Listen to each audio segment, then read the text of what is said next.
Hi, everybody, and welcome to the T Word. It's great to be back. My name is Justine Thomas, And my name's Gaz Thomas. and this, as we already said, is the T Word. But we love it so much we can say it twice. How are you doing, Gareth? Busy week? Busy week in the news? Busy week for you? Yes, busy. What are you wanting to talk about? Well, I mean, I've had an absolutely crazy week. I mean, the highlight of my week personally, I have to say, is I was very, very lucky to go to a dinner on Monday at the Guildhall in London that was hosted by the Thatcher Centre. And it was to commemorate the 100th year of Margaret Thatcher's birth. So it would have been her 100th birthday. And there were lots of very interesting people there. There's all sorts of gossip that I couldn't possibly be drawing upon in public. But it was really, really interesting. There were people there from probably, I wouldn't say across the political spectrum, but across the right of centre political spectrum, definitely, for those who are politically aligned. I'm sure there were a few who? people there. Do some name dropping. Drop some names. But Boris Johnson was there. Suella Braverman was there. So, yeah, there were all sorts of different people from the Conservative Party who are well known, people who are less well known. And there were some excellent speeches. Mark Thatcher, I have to say, gave a very good speech. Boris spoke. He did go on a little bit long, bless him. But Mark Thatcher's speech, I thought, was very, very lovely, very warm about his mother and about her legacy. And of course, even people who are not member of the Conservative Party, I think many of them are very like-minded and would join in a joint admiration of the great lady herself. So I think for people who even joined political parties that are not Conservative, capital C Conservative, there were plenty of other people there who were also not members of the Tory party. So, yeah, it was super lovely. The venue's absolutely incredible. I've never been there before. Quite an astonishing venue. Saw a few people, saw Dr. David Starkey, who I've met before. So it was nice to say hello to him. And yeah, some famous people. Dame Joan Collins accepted an award on behalf of the Thatcher Centre. And Jeffrey Archer did an auction, which astonishingly, the prize that went for the most money was a tennis match with Boris Johnson, which raised about 40 grand, which was quite something. And yes, I don't know who'd want to pay 40 grand to see Boris running around a tennis court getting all hot and sweaty in a pair of shorts, but somebody did. So good luck to them. I hope they have a wonderful time. But yeah, it was lovely. And it was just really interesting this week reading all the articles about Margaret Thatcher and about her legacy. And, you know, the classic question, would Margaret Thatcher have supported Nigel Farage? Would she have agreed with him? So, yeah, those questions have been flying around. Have you seen any of that? Her son actually did an interview the other day, because he doesn't do a lot of interviews apparently, but he seemed to think that his mother would be a big fan of Nigel Farage. So yes, apparently she would have, as most people are, because I think there's been a mega poll, hasn't there, over the last week, where Reform are absolutely storming it in the polls, and would have a majority of about 67 seats if there was a general election tomorrow. Isn't that the case? Yeah. And I think the Conservatives would have 7. Was it, 7 or 17 seats? Absolutely insane. I think the Lib Dems will be basically left with nobody. They clearly did very well out of a protest vote in the 2024 election. But yeah, Reform absolutely just storming it, and you know, they're just surging in the polls all of the time. As ever, you know, these things fluctuate. But yes, it is just a great shame that we're not going to have a general election tomorrow. But then, of course, any party that's going to enter into government has to be ready for government. And that's a whole episode of a podcast in itself, I would say. In fact, it's probably a whole series. But no, they're doing, Reform are doing really, really well in the polls, yes. So do you think that, do you think if Nigel Farage had been stood behind Donald Trump last week, that he'd have done a better job than what Keir Starmer did? Did you? You mean the way he kind of like went up to the lectern? Where's the UK? Oh, that's me. I'm here behind you. What a pleb! What an idiot! Doesn't it make you embarrassed to be British? I mean, this guy literally stood behind Donald Trump. Donald Trump literally looked around and saw him about 8 times, called him up. He looked like that kid, the kid at school who just never gets picked to play on the football team. When everyone's, you've got your team captains, and everyone's like, who do you want to pick next? And you got that little kid in the background going, me, and no one picks him. It was like the way it was absolutely embarrassing. It was embarrassing to be British the other day. I mean, in his defense, I don't think that he could have done anything about that. I mean, what can you do when it comes to dealing with Donald Trump? He's so unpredictable. I mean, if Donald Trump, the leader of the free world, turns his back on you, I mean, what are you going to do? Give him a right hook? Well, he could have made sure that Trump could actually remember his name, because I actually think that he couldn't remember his name because he said, "Where's the UK?" Didn't he? He didn't go, "Where's my big old mate Keir Starmer?" He's like, "Where's the UK? Where's the UK?" So I guess the one thing where he could have done a bit better is letting him remember his name. Yeah. Well, it was just embarrassing the way that he turned his back on him and went, "Oh, these guys came on 20 minutes notice," as if to say, you've literally been invited, you've jumped on a plane to Sharm el Sheikh. I mean, I hope they didn't have to fly Sun Air like I have to fly when I go to Egypt. Another TUI flight. Yeah, for exactly. Keir Do you know what I Starmer. mean? But it's like literally Donald Trump literally turned his back on him and just embarrassed him. The problem is, it's his face when he went and stood back in line like a good little boy. His face, he was just like absolutely fuming. He just didn't know what to do. I mean, he's not a statesman, is he? He's not a statesman. It was very awkward. It was very awkward. It's so embarrassing. I mean, I was quite surprised that he even turned up to kind of show his face after obviously they'd recognised Palestine as a state, which is something Donald Trump said he didn't want the UK to do. Well, he's got to turn up there because it's the only place he's actually accepted anywhere, even though, I mean, his poll ratings are something like 15%, aren't they? His personal poll ratings, or minus 15. I think there was a poll that said, who do you trust to do a prime minister? I don't know, so many polls, but he was the lowest anyway out of all of them. So I guess it's the only place where he can get any adoration. Well, yeah, but the thing is, he just neglects his domestic issues, and he just goes globetrotting. But it's just the fact that he was stood behind Donald Trump, and as if he was just trying to get into the picture.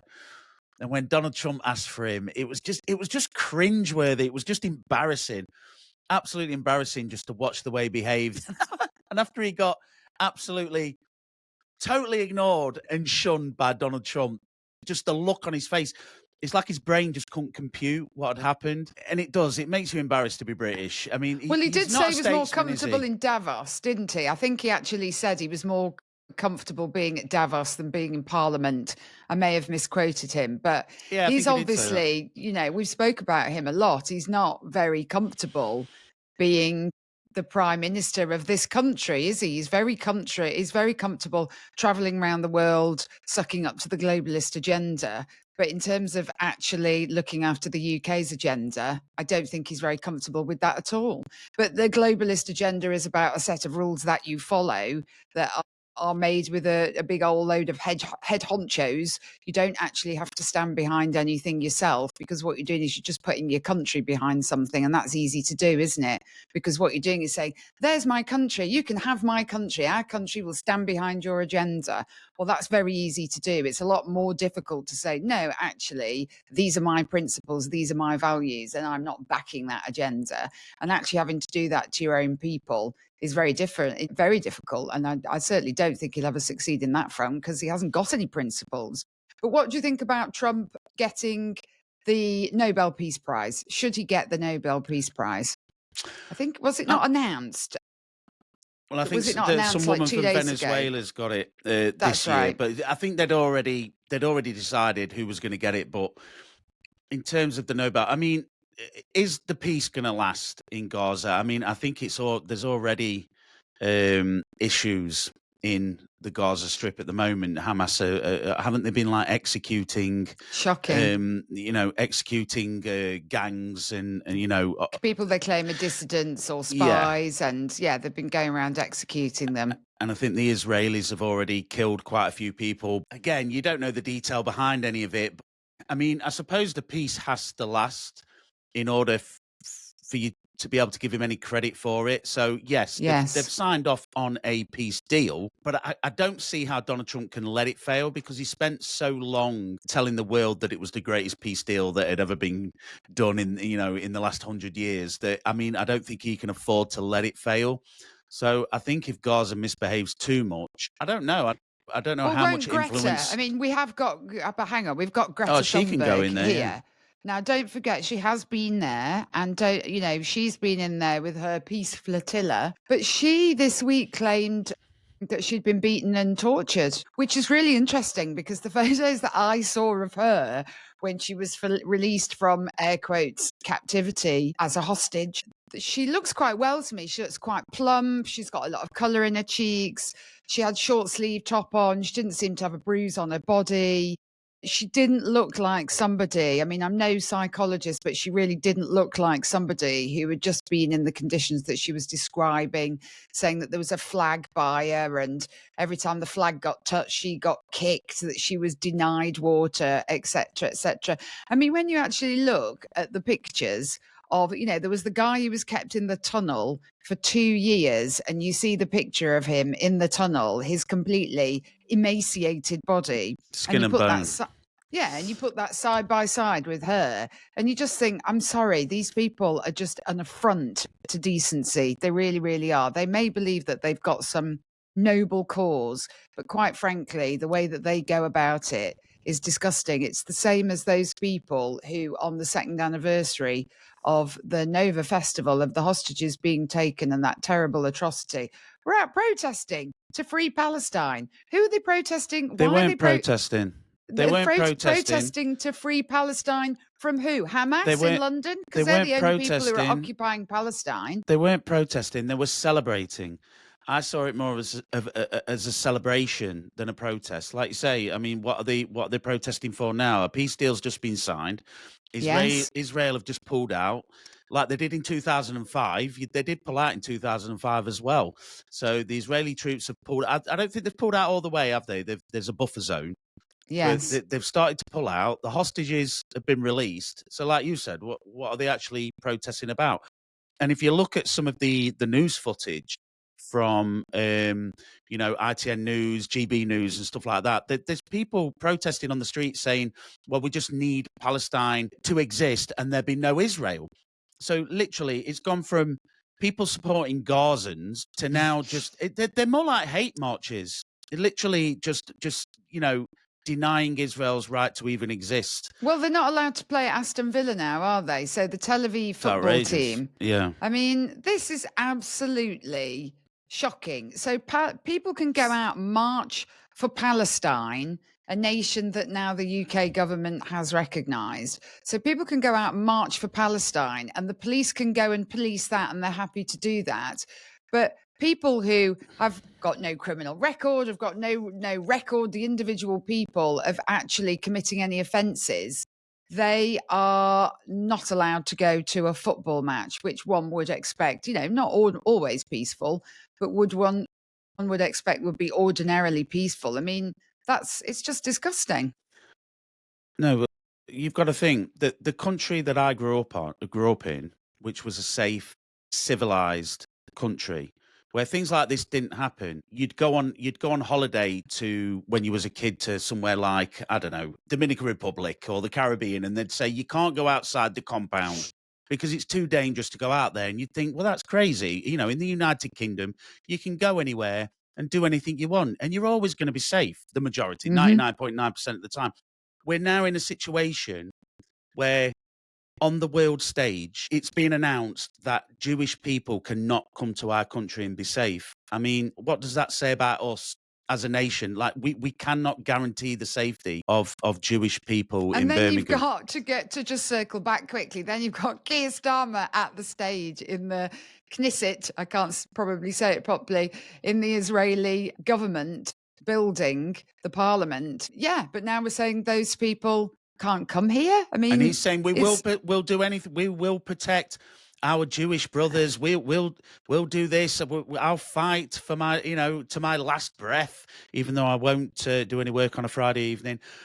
Literally, he'll do anything to protect Jewish people, other than protect them. I mean, yes. This is the United Kingdom, for God's sake. It's like you should be.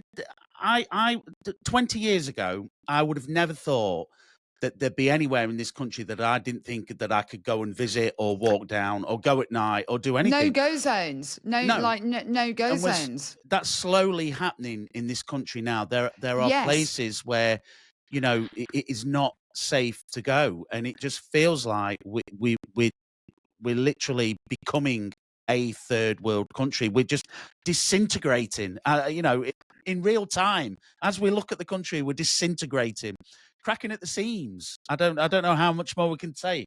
Well, and there's a few things in what you've said actually there. So in terms of that football match, so to me, actually saying a group of people are not going to be able to go to a football match because they can't be assured of their safety. And I guess that's coming from Aston Villa itself in terms of how they do their ticket allocation, because I'm not a big footy fan, but I know it's the clubs themselves, isn't it, that give a ticket allocation to the visiting club. So to me, if you can't issue tickets for one side, well, then the whole match, if that's your position, the whole match should just be done behind closed doors. Now, I wouldn't want to see that either. But, saying you can't have those people there is obnoxious. It's absolutely outrageous. We're all about equality, aren't we? We're all about equality. Everyone has to be equal. Diversity is our strength. No, so if one set of people can't go, then it's only fair and equal that the other set of people can't go. And it's wrong, and I'm not just saying because they're Jewish, they're from Tel Aviv, and that's naturally where their fans are going to go. I mean, some of their fans, I'm not assuming that all of their fans are coming from Israel. I mean, some of their fans will be British. There will be British people here who support that football team against Aston Villa, in the same way that there might be people who, I don't know, if there was a French team or Bayern Munich or, a German person who was German, now British, but would support Bayern Munich coming to play Liverpool or whatever, absolutely fine. Are they saying that Jewish people at all, full stop, can't go? So what if half of the Aston Villa fans go to that football match all draped in the Israeli flag? Are they saying they can't actually guarantee their safety, or are they okay because they've got tickets for Aston Villa? But it's nonsense. If you look at like football violence in the 80s and the early 90s, when Millwall travelled to certain towns, they would terrorise the whole town. You would have the whole police force out. And it would be a full-on riot when some of these football I've been firms, in one of those. Yeah, when they were not fighting as a rioter. Yeah, you have. Yeah, you have. I've seen that baseball bat with nails in your room. No, never. And I'm sure it's got a bit of skin hanging off it. No, but what I'm saying is there would be full-on troops of police officers controlling the crowd and intervening. And these were full-on wars. But, back in, early 90s, late 80s, obviously, football violence isn't what it used to be, with the you've got facial recognition and all that kind of stuff now. So, people arrest people after the event. But to say that you can't protect, what would it be? I don't know. Was it like 1,000 people that would have turned up? I mean, look, if you've got 1,000 people that are all in a group anyway, I'm not sure that they're going to need much protection. But it's probably the police thinking that there's going to be a massive scuffle because you're going to get Tel Aviv fans that are all in a massive group, and then probably protesters that are going to be protesting that the Tel Aviv fans are there. So the police just don't want to deal with it. But what I'm saying is, in a first world country, to have that stance now that there are certain groups of people that can't be protected in this country is outrageous. It's an embarrassment. Well, are we saying then that if 30 school kids or teenagers come over here from any country that actually, no, we can't guarantee their safety, so you can't get off that plane, we're not going to let you in? Just to qualify, and nobody would condone any violence. And you're right, there was a lot of organised soccer violence, particularly in the 90s. And just for the record, the occasion that I'm referring to is I was working in a bar. No, I was not. I was working in a bar, and there was a running street battle outside between football hooligans, and it was absolutely shocking. They'd pulled furniture out of other bars. They were throwing, they were attacking, but it was absolutely horrifying. Exactly. So if the police knew that was going to happen, looking back on it now, I'm only smiling because it was like a cartoon. I actually can't believe it. But we don't see that now. But if police knew that was going to happen, why didn't they make that same decision then? You know, Yes. if Millwall were coming to Derby or whatever, and they thought, well, Millwall's going to kick off, why would they not then say, well, no football fans should go to this match because we can't guarantee your safety? I'm picking out Yes. Millwall because they were one of the most notorious firms. You know, you got Chelsea and all the others. But what I'm saying is, if you know, why would they not then turn around and go, well, if you've got young children with you, don't bring your children to the football game because we can't guarantee the safety because, you know, this firm's going to stop. Lots of people stopped taking their kids, didn't they, to football? But that was their choice, wasn't it? So yeah. So I've never heard of a scenario where we've singled out a group of fans or a group of people and said, don't come. Yes. And again, the fact that it's the Jewish fans makes it even worse because yet again, it's just we're just letting that group of people down continuously. Well, it is. I think whoever group of people, I don't actually think, you know, I'm agnostic on the group of people. I actually don't think it matters. I think the fact is we can all see this for what it is, and there's something deeply wrong, deeply disturbing. And you know, it's interesting what you say. Just to pick up on your point about feeling how you feel about crime, etc. Fraser Nelson, very respected journalist from formerly of the Spectator, he's been putting a lot of information out and a lot of data out about crime, and it's really interesting. I was reading some of his crime figures the other day, showing this decline in crime. Okay, we can all argue over as in getting maybe better those figures or worse. are wrong. Declining. Well, according to these numbers, it's getting better. So number of reported offences are dropping. He put murders in the capital. I think in 2024, murders in the capital had gone down to 84, and in 2020 it was just over 200. Close enough figures. I'm not looking at the data right now. So I just found that really interesting because there is a perception, isn't there? You've definitely got this perception that the place is crime-ridden, that it's crime-ridden, or that everything, and to use your words, I think you said it feels different, it's not the same when I was a child. So what do you think about Robert Jenrick then? So he has come out and been very avant-garde in his comments and very forthright when he went to Handsworth in Birmingham, very famous for some riots in the 80s as well. And he's been very forthright and said that in Handsworth, basically, there were no white people. And he used the term white and said, you know, there aren't any white people. But then, of course, people in Handsworth are saying, well, this is very diverse. The MP for Handsworth, or the MP for that part of Birmingham, has come out and basically said diversity is our strength. But it doesn't sound like there's much diversity there. So is that what you mean? When you say your perception of things are different, is it really crime? Is it that the country looks different? Can you break that down into what that really means to you?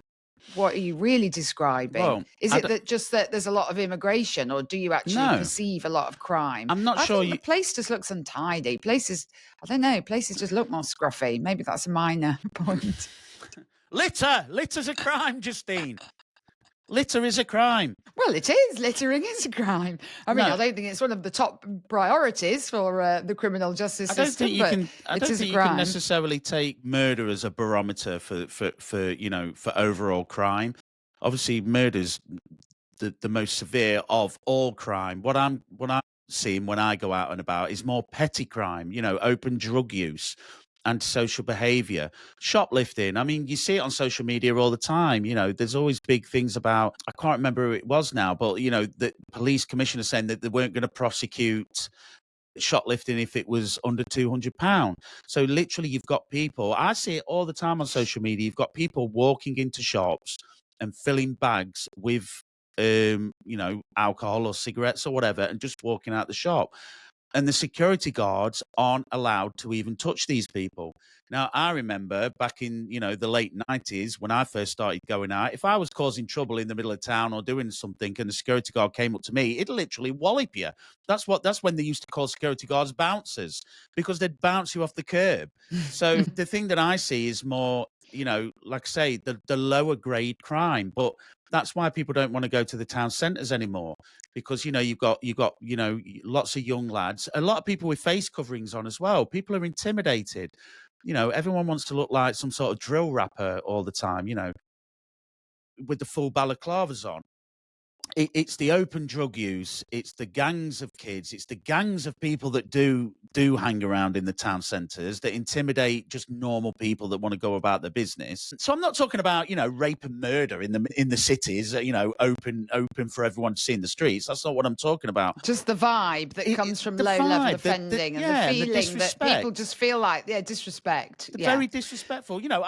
I gave someone a lift home today, and I pulled up outside their house, and I'm sat in the car just talking to him, and there's a group of 5-6 lads, and they've all got face coverings on and their little, the little puffer jackets and all that, and they literally will just stand there and look at you like you're a piece of dirt, and start spitting on the ground and look at you as if they want to intimidate you. And it's that kind of vibe that I get day to day, which upsets me. It's just the general lack of respect, of younger people and just the intimidating nature of people. It's like our culture's changed a lot. I'm going to sound like an old fogey, but I remember when, if you looked in the top 40 as it was back then, you'd have Take That, you'd have Backstreet Boys, you'd have Boyzone, your little key changes and your little melodies and all that kind of thing. And then as American gangster rap started to infiltrate the charts, people started to imitate this kind of behavior. Over the years, over the last 30 years, you've seen this kind of take up of, UK rap, drill music, this kind of essence about you've got to be tough, you've got to be hard, openly talking about stabbing people and robbing people and this gang culture. And it is slowly infiltrated us. Everything that starts in the US comes over to us eventually, doesn't it? Well, but I mean, there's two things I would say in terms of that culture. You've got your man who was just jailed for, was it 5 years for threatening Nigel Farage? Yeah. And I just wanted to make a quick point, actually, because when I was in London on Monday, I was waiting to get the Elizabeth line from Stratford, and there was a group of lads who were very much the gang member stereotype, all dressed in black with the hoodies on. But he turned around, I think he even called me madam. He said, I heard this little voice, he said, "Excuse me, please." And I turned around and thought, oh my God. Thou shalt stab you. Could you please tell me if this train goes to Paddington? I said, "Oh, I don't know, babe." I said, "I'm really sorry. I don't have sweetheart," I think I called him. I said, "I don't know." And he said, "Oh, okay, thank you," with his mates. And they just sort of bootled off. So you can't be. There are stereotypes, of course, and stereotypes often come from real world happenings. But we've all got our own stereotypes, and I'm not dismissing anything that you're saying. But all I'm saying is you can't just always assume that because somebody looks a certain way that they will act a certain way. And similarly, there are plenty of posh boys in pinstripe suits. No, that's not what I'm saying. Idiots. I'm not saying because you look a certain way you're going to behave a certain way. I'm taking people off how they behave, not how they look. Yes. Yeah. All the kids these days dress up like little rappers and look like they're gonna try and rob you. That's not what I'm saying. What I'm saying is there are people who just instinctively have a bad attitude and people walk around with this bad attitude, and maybe it's just normal people that wouldn't say boo to a goose, just trying to behave like portray this way, but it doesn't make for very for good social cohesion, does it, when everyone's just walking around trying to look intimidating all the time? It's like, give it a rest, just chill out, go out in your chinos. Yes. Put some chinos on, a nice shirt. And you think, on a side note, do you think Prince Andrew is intimidating the king? He's not a gangster. So he's not got to leave his house, given the recent shocking revelations. What is going on with Prince? How do you solve a problem like Prince Andrew? I was going to say HRH, but he was stripped of his HRH, isn't he? He's the Duke of York. What is it with this guy? What do you think the king should do about Prince Andrew? How old's Prince Andrew now? Something like 65? He must be 60 odd. Now, I have to say, we have attended a family event where Prince Andrew was there, and you met Prince Andrew at that event. But for the record, we do not associate with, we do not know Prince Andrew. He's a unit. He's a big guy. I can't tell you if he was sweaty or not. I couldn't tell you if he was sweaty or not.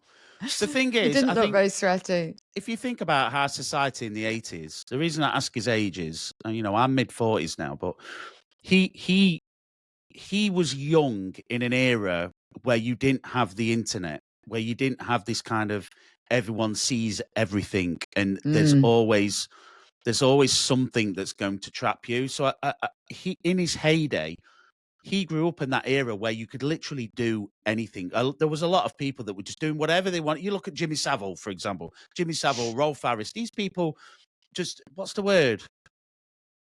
Got away with it? No, but in not they acted with impunity. Impunity. Yes. Impunity, because, there wasn't mobile phones. You couldn't just snap a picture. You couldn't take a video of someone randomly, and you couldn't quickly share information. So this guy was living the jet set lifestyle in the 80s, and there was nothing that he couldn't get caught. People couldn't get caught as easy back then, is what I'm saying. Now we're getting to a point where these little snippets of information come out, and they're blown up instantly. They're shared across the whole world. So I think what's happening is you've got things that would have never came out. No one had been any the wiser. And now people are getting hold of things, and it just blows up. You can't hide. You can't hide from your past anymore. If you've got any skeletons in the closet, the chances are, if you're in the public eye and there's a high public interest in you, it's going to come out. And I think that's what's happening with him. I feel sorry for young people because, when I was a teenager, I mean, you go to parties, you try alcohol, you get up to all sorts of things. But can you imagine today what that must be like, doing that? And then somebody takes a photo of you, and then kids start blackmailing each other, don't they? Or they start sexting. I mean, I can't get my head around this sexting thing. I don't understand it at all. Well, I understand what people do, but it just seems a very bizarre thing to do. But young people do it to each other. And you just think, what would possess anybody to take intimate photos of themselves and send them to another person? Why would you do that?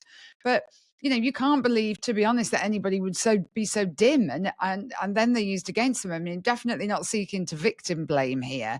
But I mean, you've got to have a bit of common sense, surely, and think, okay, if I take a photo of my vagina and send it to somebody, they might decide to send it on to somebody else, or whatever. So isn't the key not to have your face in it? I mean, if you have a lineup, lineup would be a lineup of vaginas. I mean, a vagina is a vagina, I suppose, at the end of the day. But if it's got your head next to it, you could be in trouble. I think we're taking this too far. I think we're taking this too far now. Maybe the key is not to put your face in the image if you're doing it. I don't know. I mean, maybe the thing is not to do it. And to come back to your point of actually young people and how they grow up. I mean, even now, I talk to people, and even when I'm having ordinary conversations with people, but maybe they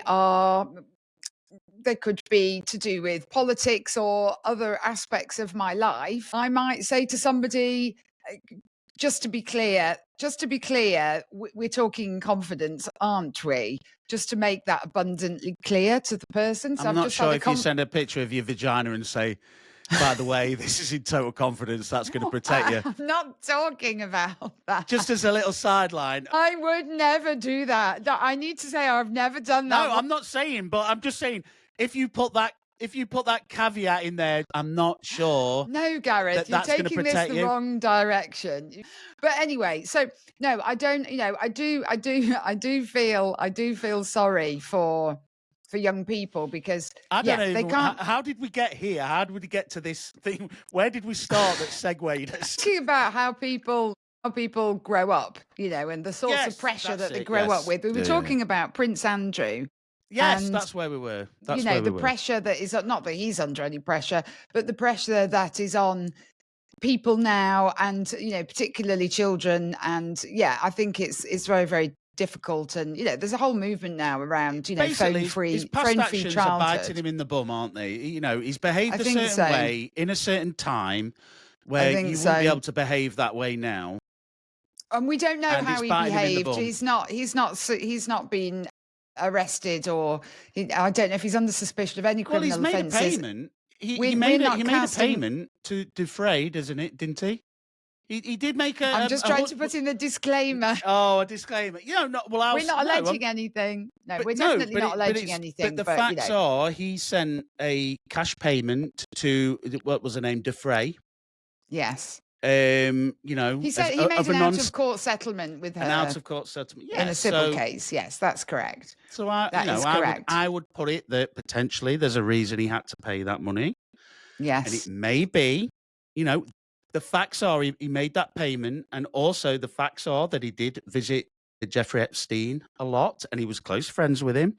And even after he'd been outed as a paedophile, he did have a relationship with him, as did his wife, Miss Ferguson. Yes, I think she was his ex-wife at the time and now, but yes. Yes, so we're not saying anything that's not true.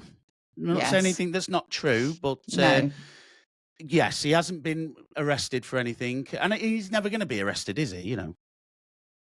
Well, and I think that's a matter for others. I just thought it was interesting. He'd been in the news yet again, and you do feel for poor old King Charles. He must be thinking, golly, what on earth do I do next? And then poor old Wills, he's the head of the FA, isn't he? He's the titular head of the Football Association. And isn't he actually an Aston Villa supporter? I could be wrong.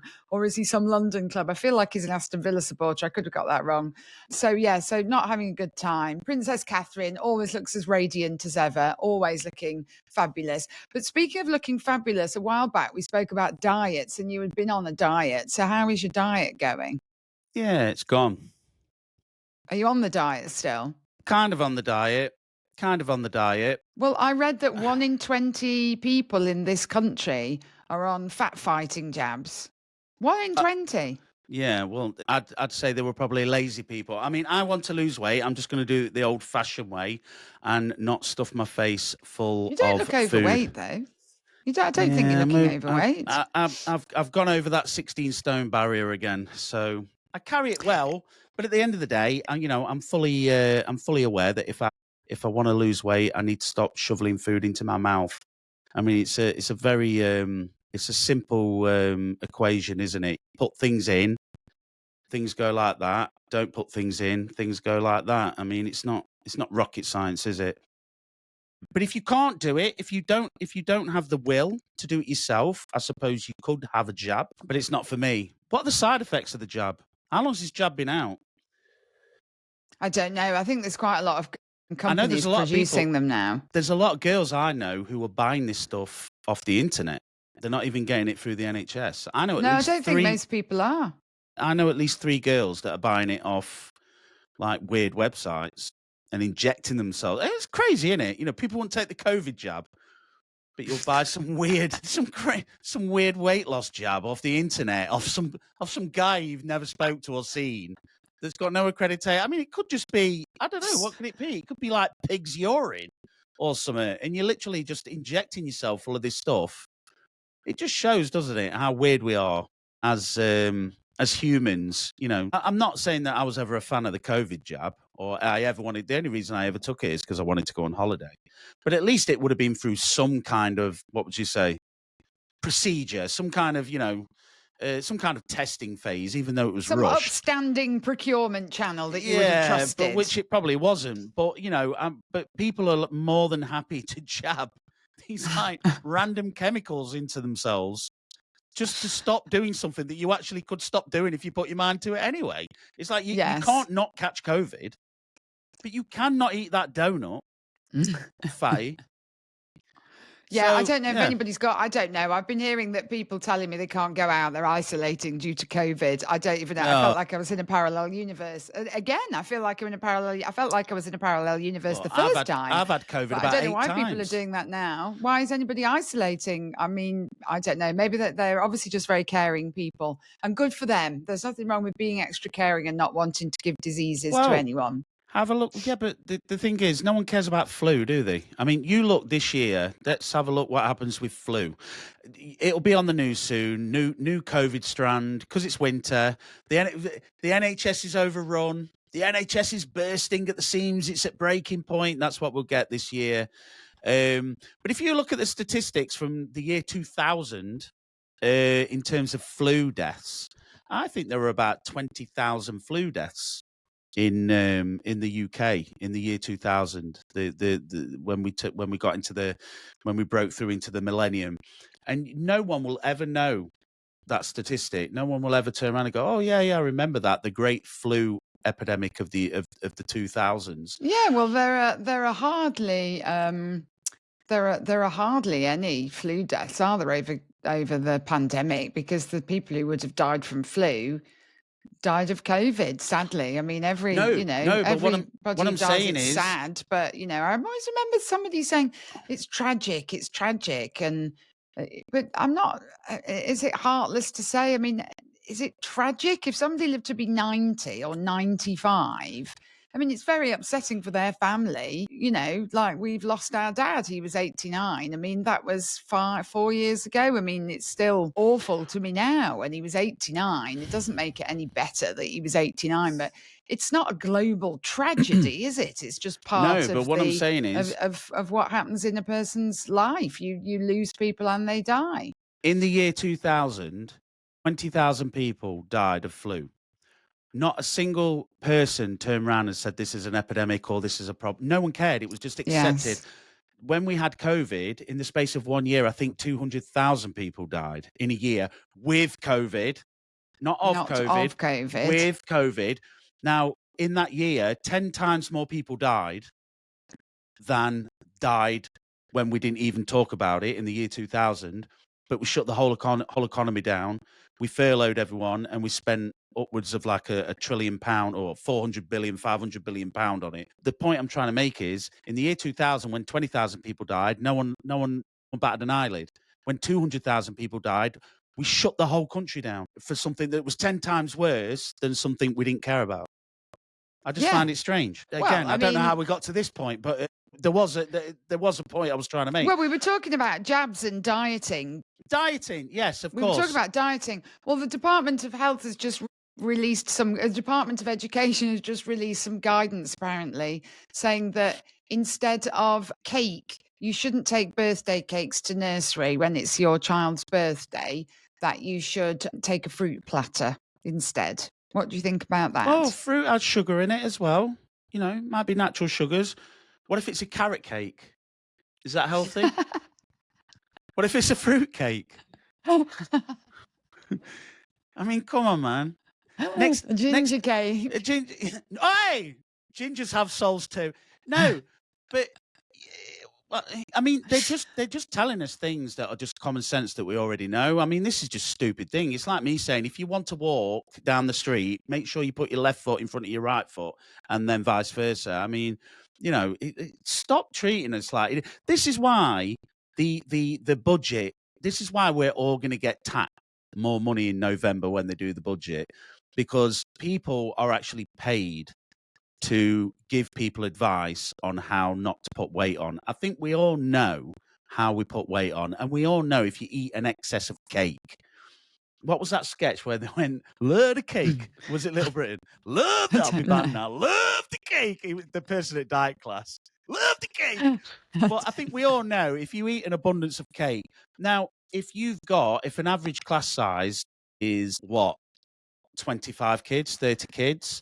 If every parent brings in a cake when one of those children has taken out weekends as well, that is less than 7-8%. Well, it's one of the cake whole year. every 2 weeks. Well, yeah. So big deal. Eat the cake. Shut up. Eat the cake. Stuff the cake in your face. That's what I say. Eat Give those kids those cakes. But just don't eat the cake. Terrible. This is the problem. It's not eating cake once a year that's the problem. It's not that they're ballooning, but it's not the eating the cake that's the problem. It's eating the cake every day that's the problem. Just don't eat cake. Yes. Here's a newsflash. Don't eat cake every day. Well, I don't think they can have balloons now. They're not allowed. You can't take toilet rolls into schools, can you? Because whoever took a toilet roll into a school? Not for a birthday. Who took a toilet roll? Instead of a birthday cake. Here's a cake made out of toilet rolls. Have you got your school bag ready? Yeah. Have you got your packed lunch? Yeah. You got your flask? Yeah. Workbooks? Yeah. Bog roll? Not allowed. The tube, just the tube, because they used to make models, didn't they, and things. Right. But okay. they're not. I don't think they're allowed to do that. A full toilet roll. I was going to say why That's a whole different podcast. Why are children taking toilet rolls into schools? They're the kids on the Ozempic. Maybe it's having... In America, they've got a problem with kids taking guns into schools. In the UK, there's an epidemic. They've had to ban toilet rolls because UK children are taking toilet rolls en masse into school. They're eating too much toilet roll. I don't know.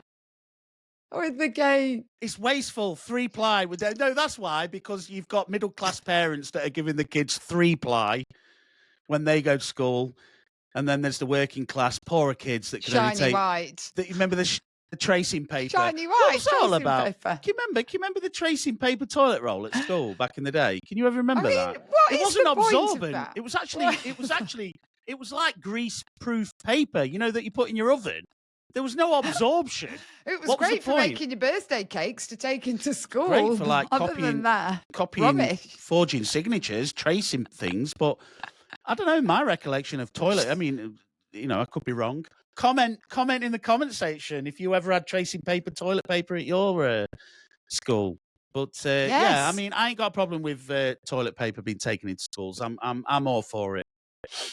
Well, toilet rolls, but I think the question was about cake. I mean, I think toddlers should be able to take cake in. And quite frankly, if the toddlers get too fat, we can just give them Ozempic. Yeah, or liposuction. Whatever, just medicate them. If you enjoyed watching today's episode and want to see and hear more from us weekly, please don't forget to like and subscribe. You can also find us on all major social media platforms. My name's Justine. Goodbye. And thanks for watching The T Word.